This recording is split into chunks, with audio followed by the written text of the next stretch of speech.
Hi everyone, this is Shalini Arora Kochhar, your host, your dost on ShaliniSays Dil Se.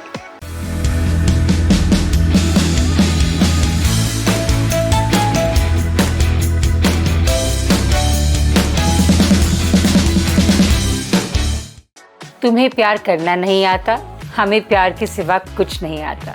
दुनिया में जीने के दो ही तरीके हैं, एक तुम्हें नहीं आता, एक हमें नहीं आता। Hi everyone, I'm so excited about my show today. Believe me, it's a very interesting story. A doctor turned an actress, a producer, a TV presenter, a philanthropist, a passionpreneur, you name it. What hasn't this lady done? I admire her, I love her, and she's on my show.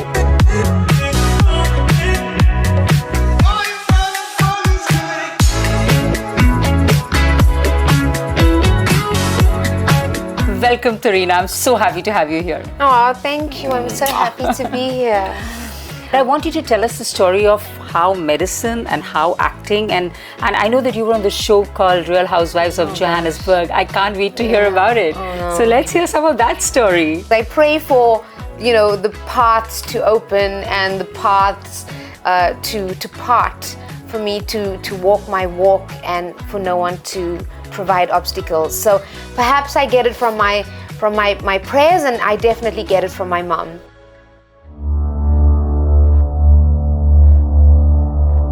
During apartheid, two Indian kids, my older brother and I, being sent to all white schools as Indian kids. My surname is Patel, and we dropped the L. You added an accent grave onto the E, and I was Tarina Patel, a very French girl, girl going to an all-white school during apartheid. So, oh my God. You know what I mean? Anyway, needless to say, we finished school. My mom took me to India, put me into medical school, and I had like almost 3 years in one. It was awful. And I came from doing fairly well in South Africa to really struggling and barely passing my first year. But who'd believe that? Who'd believe that? And then I was standing outside with the girls, and this duo, this gentleman and a lady with him, came to me and said that I had very interesting bone structure, and handed me a card and said, we'd like to maybe shoot some photos. Would you be interested? And here's our card. And we ended up at the studio. And I was blown away, it was like a full-on team. Wow. And so when I saw the photographs, honestly, like I fell off my chair. I was like, it was this out-of-body experience because I never saw myself that way. I didn't think I was a good-looking girl. I hadn't been done up like this. I hadn't seen myself look like this. Wow. And things change. When you have like this turning point in your life, and I think that was it for me, where I thought, wow, I actually could look good, because growing up... That's funny, Tarina. It is. I come from such an academic family, where the premium is placed on education and education. As Tarina growing up in this environment, it was pure academia. Study, work hard, carve your path, make your future, and you've got the Patel name, which is such a prominent name. Patel. The Patel name, which is so prominent in South Africa. And you're so aware, you're so acutely aware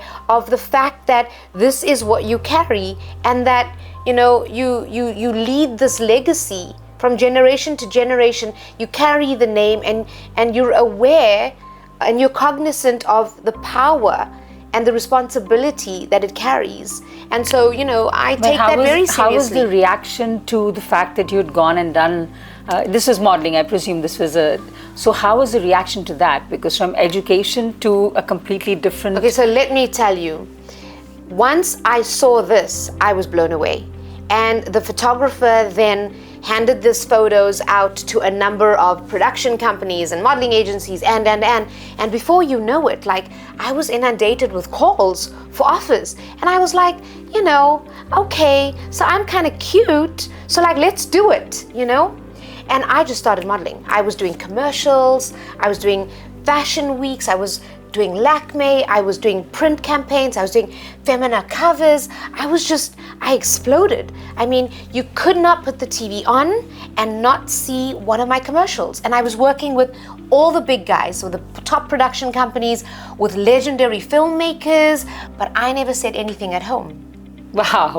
I never said a word That's gutsy. because I didn't have the guts and the gumption, because I was aware that they entrusted me to go to India to study. How dare I go and entertain something else? I mean, it was tantamount to breaking their trust. It was very bad of me to do. It was very bad of me to do. And I was Now guilt-ridden. she says that. I really was. I was guilt-ridden. But I was having fun. I'd never experienced this in my life. My whole life was responsibility, you know. So how long did your parents not know about it? Wow. So I started traveling the world. I was shooting commercials all around the world. And how old are you right now? 17. 17. Wow. And I go back home and my mom says, just give me your Forex and your passport and this and that. And I innocently gave it, right? But my mom noticed luggage tags, old luggage tags. But my mother, being my mother, said nothing. She waited for my father to come back from surgery, and she obviously had a discussion with him. So when she saw these luggage tags and the stickers, which I obviously never removed because I was kind of innocent, guilty but innocent. And they paged through my passport and they saw all these entry stamps and exit stamps. Wow. And they didn't know what to make of it. But what is this girl doing? And you were not helping them at all, like, let me tell you who I am and what I am. They didn't come to me. Nobody came to me. Oh, wow. They came to me much later. And they didn't see And you they on sat me television down. or No, billboards? but this is in South or... Africa. I went back home to South Africa, and all the work I was doing was in India. India. I had billboards in India. Yeah. All my cousins were seeing, everybody was seeing. My parents knew nothing. They were sitting in Durban. What do they know? And I was like out of sight, out of mind, angas. So there you left this little girl to go to school, and there you came back to South Africa a star. Like the star has arrived. Oh yeah, so there I was, Here all I am. confident. They picked up on it. They definitely picked up on the fact that I looked different. Yeah. I kind of walked different. There was like an air of confidence to this girl. Like, what the hell is going on? This is not the girl we sent. This is not, you should not be this. Is this when you started doing the movies, or this is still the mod? This no, is the at this modeling point, stage? Shalini, I had done close on to 100 TV commercials for all of India, for different countries all around the world. But that's a huge opportunity, Tarina. I know you say it like because it's, it's a breeze. It's not, because I know models. I've modeled in my time as well. To get international projects is not a joke. Everybody works really hard to get on that Paris runway or, do something which is, you have managed to do it not just then, but even today when I see you. How is it that you were able to conquer the global platform from that age to now? When I think about it in retrospect, I remember the conversations that I had with a lot of the producers. And they were like, Tarina, you were just a breeze. You were easygoing. There was no natak with you. Oh, I can't do this. I can't do that. I won't wear this. No drama. I understand from a very young age that things happen. Production runs that way, which makes me a good producer now as well today. Yes. Where you've got respect for, the issues that light would present, or an extra frame might present. When you've got an understanding of and you've got tolerance of, then you're an easy team player. And it is about teamwork. It really is. Now, when you become larger than life, right, it's very important to hold on to that humility and not get arrogant about it. And I think you've still held on to that. You're still a team player. You're still easily approachable. And I don't think you have that self-respect, yes, but I don't think you have that ego. Yeah. There's that little Absolutely. difference between the two. Absolutely. So nobody can, treat Tarina a particular way, but you're warm enough to let people approach you. Yes, which absolutely. Which is so important, Absolutely. I feel, right? And I think that, and I'm glad you've said that, because that's exactly it. And I've grown up in the industry with fellow, whether it's singers or models or actors, people of notoriety today, and I see how they've changed, and I see that they're arrogant, and I see that they're full of ego, and I see the change, and I'm aware, I have such a huge level of self-awareness that you're aware that you haven't changed. And I think the reason is multifold. I'm an educated girl. A lot of the girls in the industry simply aren't. I have a number of degrees, and I think that when you're a thinking girl, it keeps you rooted. I also come from an incredibly functional family. Look, I've surrounded myself with strong family figures, role models who keep it real. And at the end of the day, why not? Like, who are you? It's a job, it's something you do. It doesn't define me. It really doesn't. Sure, we talk about Cannes, and we talk about red carpets, and we talk about the Oscars, and like all these incredible, globally, famous, however watched events, but it's just something you do. At the end of the day, I'll come back to where I'm staying, get into my PJs, get my masala chai, which I travel all around the world with. My masala chai sachets, you get back and you're still the same girl who had a fun experience. The adventures don't define me. They really don't. But you create adventures. I do, you don't but I'm like still dull the same moments. girl. The kind of things you do, I don't think anybody has the guts to do. And I've done one of these with you. Because it comes from no ego. When you have no ego, you're like, throw caution to the wind. What's the worst thing that's going to happen? And whatever it is, you're going to survive it. You're going to enjoy it because your perspective is good. Yeah. Yeah. And that's in your control. Yeah. But we all tend to go so I did the Mahakumbh with her. My God, it was one hell of an experience. But we all tend to go with, the VIP darshans and let's call so-and-so and let's do all of that. None of that was done by her. We land up first in Kashi Vishwanath trying to do the temple with no VIP darshans. And yet, we're right there, right? Without, we had the best she didn't time. even have cash with her. So it's not even like, okay, we'll pay for it. No, we just, in a crowd of millions who are all going to the Mahakumbh, the two of us are walking through the whole thing. It's like she's just manifested it. I'm going to do this. Let's just walk through. That's who you are. Yeah. You love adventure. You're like, we'll do it. And we did. You immersed yourself in the moment. We just trusted in where we were. We threw caution to the wind. Yeah. And we just enjoyed our company, Yeah. being there, Yeah. being a part of it all. I think you brought that out in me, to be very honest, Really? because I'm not that person. I'm very organized. I have to know who's organizing it. How will I go there? Will I be in a queue? You just brought out a whole different side of me. Because I was like, why? What the hell? I mean, I'm here. God has called me. I'm sure we're going to do it. Yeah. It was, and then we were stuck in the middle of the field because we didn't know where to go. You remember in the middle of the night? At 2 in the morning. It was insane. And we knew that we had a really early morning. I know. And we were like, oh my God. And it was freezing. It was freezing. Yeah. And I was already nervous about the fact that this dip is going to mean cold water at this ridiculous hour.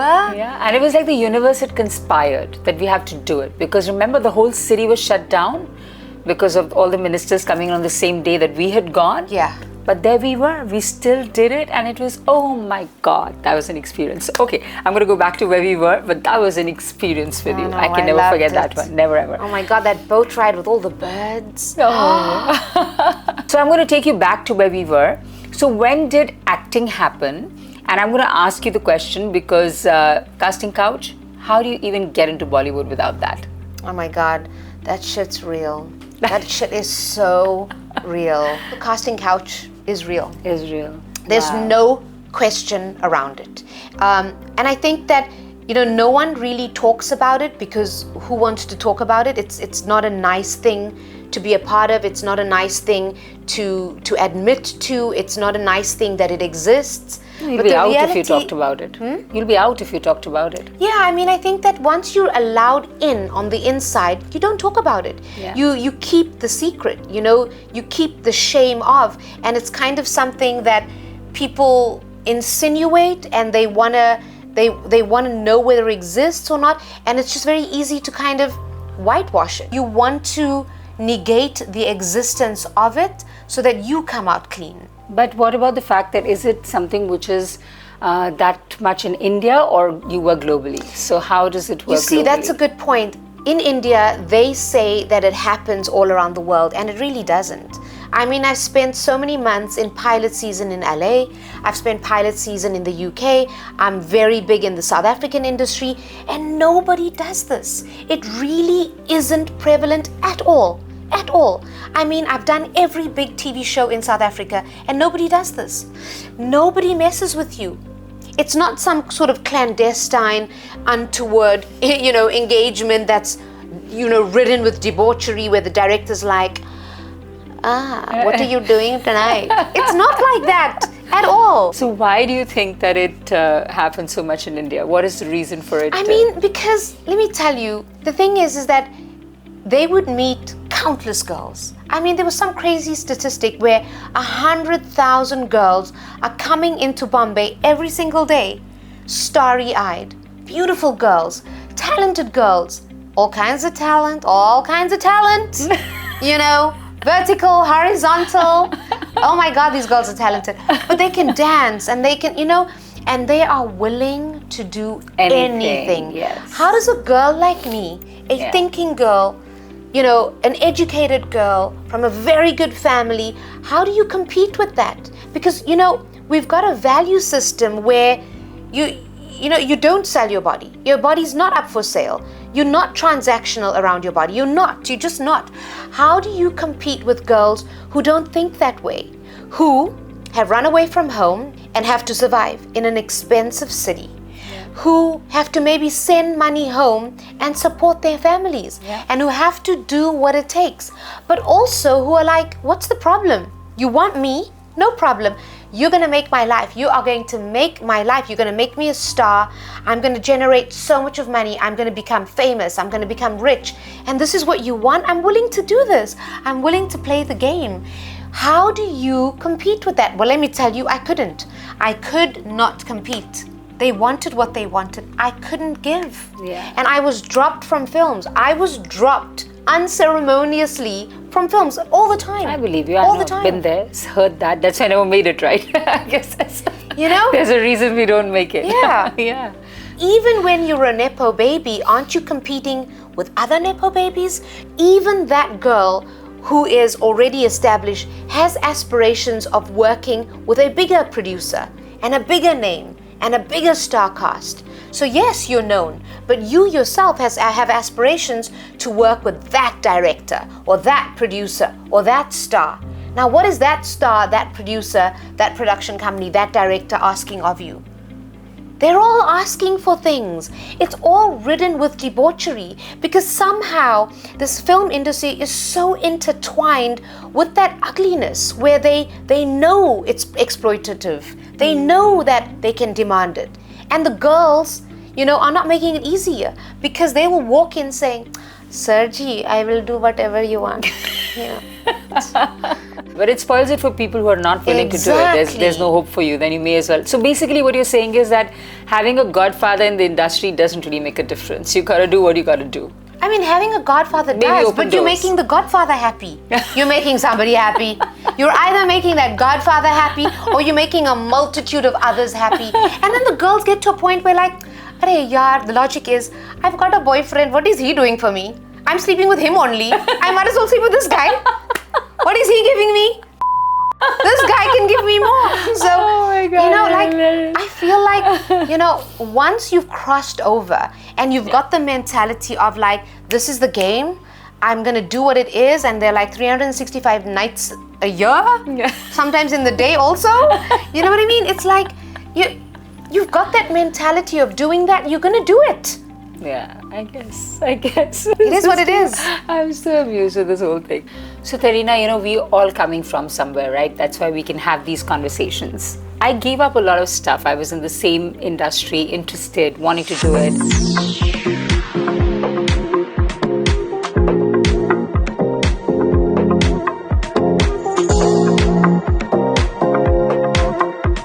But I gave it all up because of some reasons that you already mentioned, but also parental pressure, community pressure, there's so much, right? And for me, it was like, it's not happening. This is not a direction you're going to take. And I said, okay, I followed the rules. You clearly didn't. I want to know, how did you handle that? What makes you who you are, Tarina Patel? I definitely did not follow the rules. You know, and I feel like there was a path that has been carved out for me. And it would have been a great path. You know, my father was a very established doctor in South Africa, and I would have walked into his practice and it would have been a thriving practice. But I think that having said that, my father also empowered me with a voice. From a very young age, my father would ask me what I thought. You know, I had a very tumultuous relationship with my mom, and we were always at loggerheads with each other. I mean, you know, till today, my mom, who's an incredible woman, but a really tough woman. And I think that part and parcel of this crazy person that I became with this, you know, relentless need and ability to go out there and just do as I want and do as I please and never take no for an answer. I get that from my mom, but you know, but she did it in a very sort of unloving manner, you know, and I think it was the only way she knew how. But having said that, she wanted to live vicariously through me. True. Yeah, you know, because she could see that I had the skills that she perhaps didn't. So whenever my mom and I had an argument and she would complain to my dad would turn to me and say, Terry, and he called me Terry Bums, and he'd say, Terry Bums, you tell me what happened. Tell me your version from as young as 4 years old, Wow. from as young as 6. And that really gave me the voice. He empowered me with my own voice. Wow. So how do you detail a path for me and give me a voice and then not expect me to exercise it? So I think that they created this monster in me. But I was also empowered with the need to want to do the right thing. You know, in my ethnicity, in my cultural practice, in my love for being Indian, I wanted to be the best version of the Indian girl, make everyone proud, but do it on my own terms and live out who I really was, you know? And so, yeah, I deviated from the norm. And so there was a lot of battle internally from the family. But when they saw my success, I mean, how do you argue with that? I don't think they ever understood. They still don't understand where this thing came from because I was never exposed to an industry. I was never exposed to the art. So they can't understand where it came from. But let me tell you, I pioneer it now for my own family. I've got cousins who want to be in the arts, who are fascinated by the fact that their cousin is a celebrity. My uncles and aunts are so proud that, oh yeah, Tarina Patel's our niece, you know, and I see that and it makes me so happy. But it also then, you know, encourages me to be more responsible, to be more reliable in terms of who I am and how I take the reputation forward, how I take the community forward, you know. But did you live your mother's dream or are you living your dream? Good question. Because I'll tell you, a lot of, and I know this, a lot of children will actually turn around and tell the parents, at least this generation will be like, okay, you didn't live your dream, it's your problem, let me live mine, right? But our time was a different time completely. We were living our parents' dreams, right? We did what they wanted us to do. They'd set milestones and we were living that. So did you live your dream or your parents' dream? I definitely am living my dream. Wow. I'm a storyteller.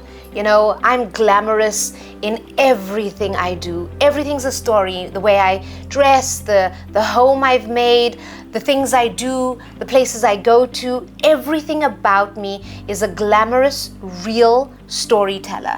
And I'm definitely living my life. But my mom is enjoying it. My parents enjoy the fact that I take them along my journey. But at what stage of all of this did you decide that you were going to get married? Because you were doing so well, I mean, you still are, but marriage could change the game, right? It does for a lot of women. At what stage and why? Why? So, you know, when I was getting married, I didn't tell people in India because it was the stupid thing of, you know, if you're married, then you're no longer desirable. I mean, hello.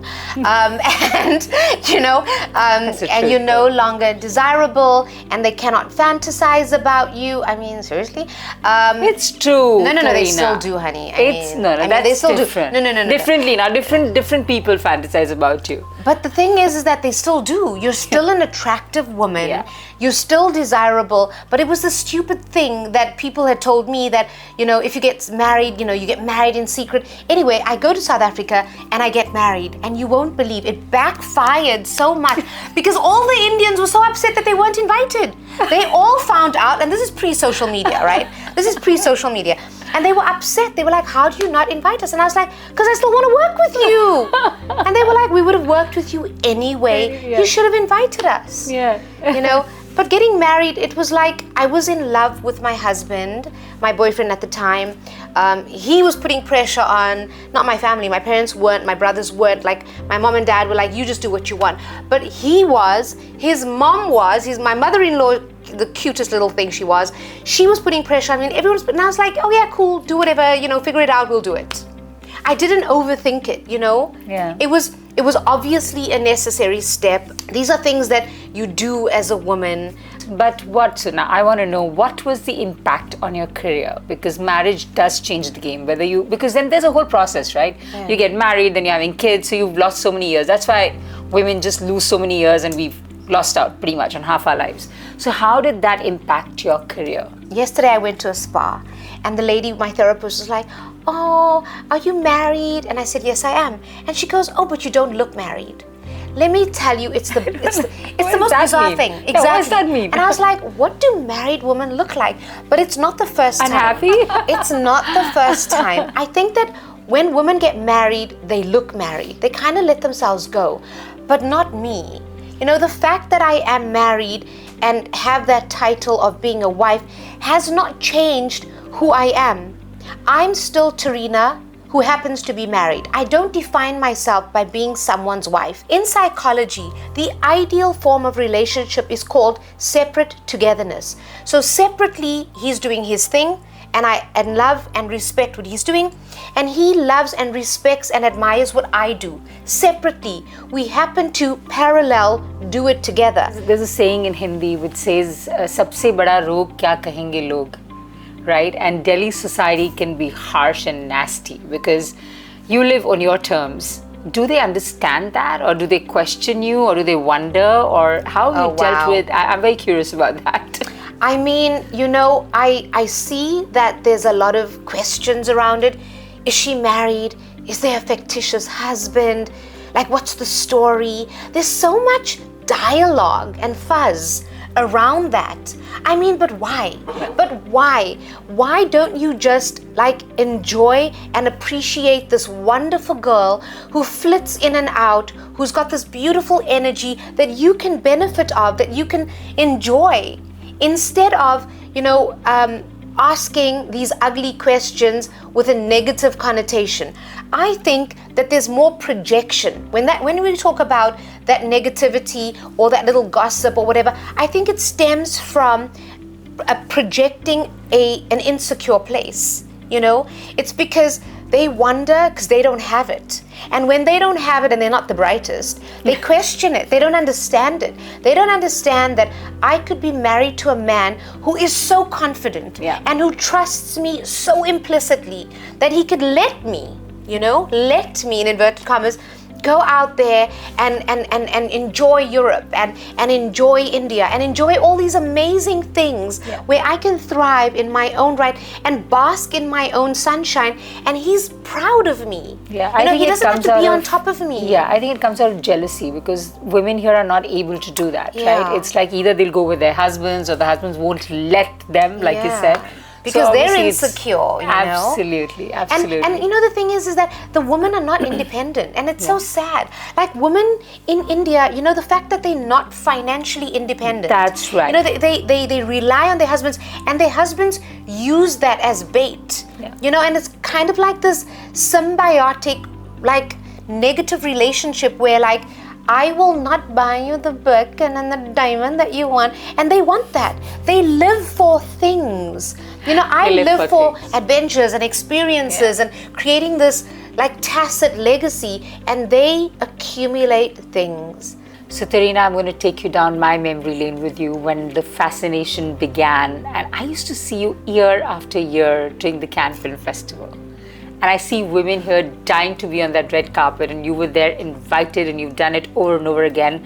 I want you to actually guide the women. How does it work? How can they get there? Everybody wants to be there. Oh my gosh. I mean, it's probably one of the most coveted red carpets, right? It's complicated. And there's no formula. There really is no formula. So doing it right is getting into the car. The car pulls up at the entrance of the red carpet.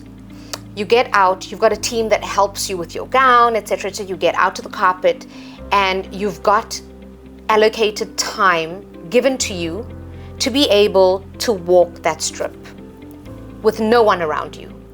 With photographers on either side, you get to walk the bulk of the carpet, get up to the stairs, and off you go. This is the plan. The different tickets give you different access points. The budget would be, say, 20,000 euros, which is ridiculous. Think about it. It's like, you know what I mean? Just to walk the red carpet. Just to walk the carpet.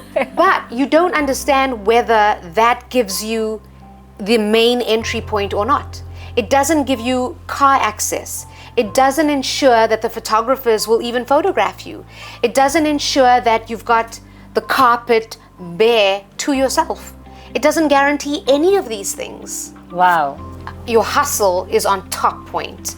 Your hustle needs to be on top point. And in order to do the hustle, you really have to have no ego. They're full of shit. They're full of shit. And they don't care who you are. They don't care how successful you are, you know, how big your film is, how much money you have, but you can't have ego. Like I'm saying, I'd get into a car and off I go, and I'd see superstars standing there like almost demanding of, and so entitled. You know, it's like you're there, you know, because you want something. It doesn't matter who you are, because everybody there is somebody. Absolutely. You know? You can't afford to be like, do you know who I am? Like, do you know who I am? Nobody gives a shit. I know. You want something from them, right? Yeah, so and there's people from all over the world, right? Aside, so Sorry. You've got the best of the best from around the world. You know, who want to be on this carpet. And you may be recognized in Johannesburg or in India, but you know, you could be Aishwarya Rai or Tarina Patel. It doesn't matter to them. They don't know really. So it's kind of you're in the same struggle as everybody else, right? Everybody's in the same and you can and people like me would get away because I wasn't a Tarina or an Aishwarya, but I would behave like I was, and I was like, okay, nobody knows anyways. Like let's get away. Oh, but darling, you are a star. You are a star. It's not just the red carpet, but even being invited to the right places if you're in Cannes is so important. You know, everybody cannot get invited to the kind of things that happen over there. So how does that work? You know, I have to say that I've been attending Cannes for over 15 years now. So I've worked my way into understanding how it works, which took me a long time, and I can still go so far as to say I still don't fully understand how it works, because as you're getting into it, it's over. You know, it's 10 days, you're learning, you're networking, you're figuring out what is relevant for that year, and then it's time up. And then as you think you know, you go the following year, but then there's more to learn. You know, so I don't think that you'll ever get to a point where you've got all the answers. Every year, it's a different set of films. It's a different set of teams, you know. But you should just buy a home there now, I think. So we don't have to struggle with the hotels, etc. We just go to the home. You know, wouldn't that be we had one close enough, but now we need one in Cannes. I agree. I agree. Right? Lovely. Yes. So we're going to quickly switch to the quick and easy rapid fire to get to know Tarina. Are you ready for this? Let's do it. Let's start with, what's your current project? Well, I've optioned the book. I'd rather not say too much, but it's basically a real life story, a really, really beautiful story about an Indian man, an unsung hero. The working title is Fairway to Freedom.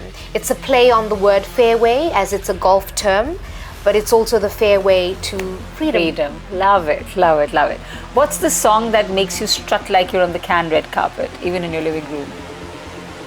God, I have to say I'm like so desi like that. Like nothing gets me like golden oldies. I'm talking about the Bollywood oldies like Mohammed Rafi, Mukesh, Lata Ji, Nitin, R.D. Burman, you know, the golden oldies. Like that's my vibe. That's interesting to know. I know. Who would have thought? And do you sing? I do. Lovely. I so do. We're having a singing No. together. I sing karaoke when the tunes are really loud. I definitely sing in my shower where it should stay. Two peas in a pod. Same. To that. Same. When you need instant power, which color are you reaching out for? Ooh, Say red. it. Yes, yes, yes. Oh my God, I know you already. But I mean, I love gray. I love neutrals. I do That's love gray. only Mr. Grey. Yeah, 50 That's shades, only 50 baby. shades of him. If your friends had to sum you up in one word, what would it be? Loyal. I'm always there for them. Like, yeah, I'm a solid friend. You are a solid friend. Yeah, I'll go to war for you, girl. I'll vouch for you. Yeah, we'll bury that body. We'll bury that body. We will bury that One body. thing that keeps you desi at heart, even on the global red carpets. My masala chai! I carry my chai everywhere I go. I know that. I know that. The beauty ritual you'd never skip, even if you landed on Mars. Oh my gosh, I definitely wash my face at night. I would never sleep with a dirty face. You have a ritual, I know. I do have a ritual. Yeah. I do so much self-care. I have amazing skin because I do take care very good care of my Excellent, skin. excellent. If elegance had a perfume, what notes would it have? Oud. Oud. I love oud. Oh my God. Are you like saying the things that I want you to, or Stop is it real? it. Yeah, I'm Stop trying. it. It's crazy. It's crazy. A city that feels like your soulmate. Yeah, any of the islands in Thailand. It's always my go-to. Yeah. It's the humidity and the smells. Yeah. Your top 3 movies. My gosh. Pakiza,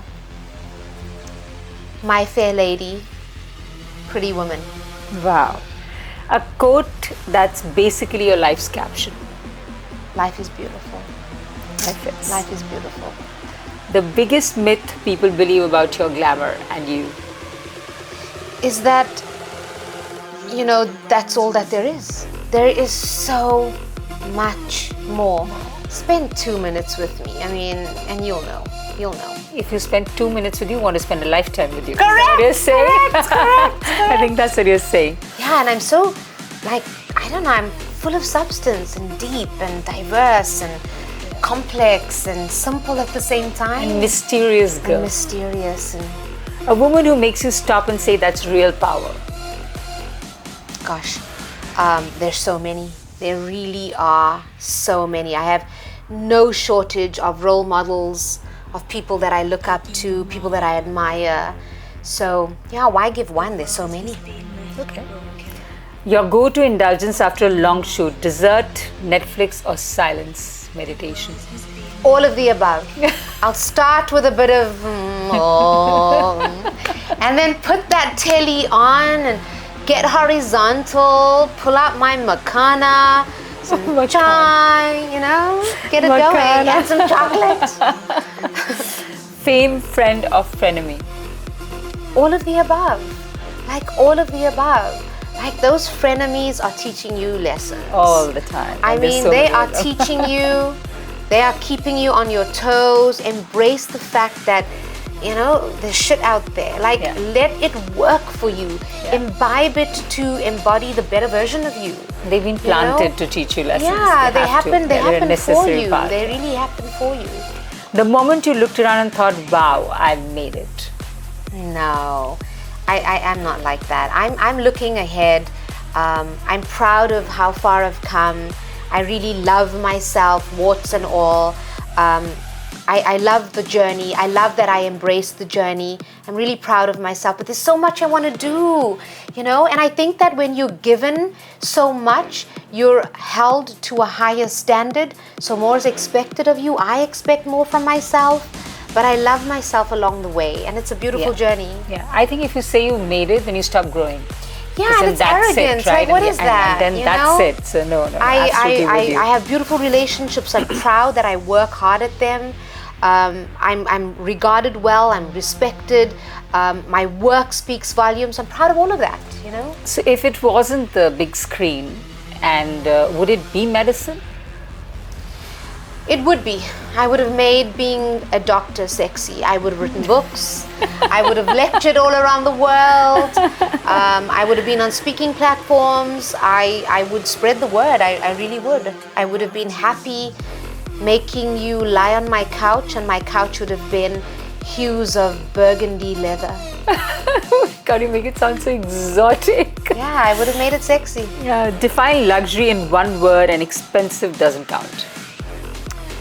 Luxury is celebration of heritage, culture, art, and history. Nice. When the spotlight fades and it's just Tarina, who is she really? Oh my God, it's me! It's this girl! This is me 24/7. You don't need the spotlight. No. It's always on. Girl, I'm like walking with my own sunshine. It's all in my head. Is there a message you'd like to give the audience? Yeah, you know, just never give up and love yourself along the way. And, you know, just introspect. And you're all worth it. Every single person, everyone out there has good, the bad, ugly. Work on the good. Enjoy the good. Love yourself in the process. Fix a little bit of the bad. And, you know, just be happy. And you'll see the world will serve. The world will really serve. Yeah. When you're happy, you're attracting good energy, and you'll see, like, a smile will melt hearts, and you can get your work done that way. Tarina, this has been such an inspiring morning for me and for everybody else. You know, I want to really tell everybody that nobody is you. That's your superpower. And you've learned it from Tarina today. Everything she said, you are unique. Just enjoy and bask in it. I really appreciate you taking out the time. Thank you so and much. for all of them, keep watching Shalini Says Dil Se. Can we do it together? Shalini says Dil Dil Se. Se.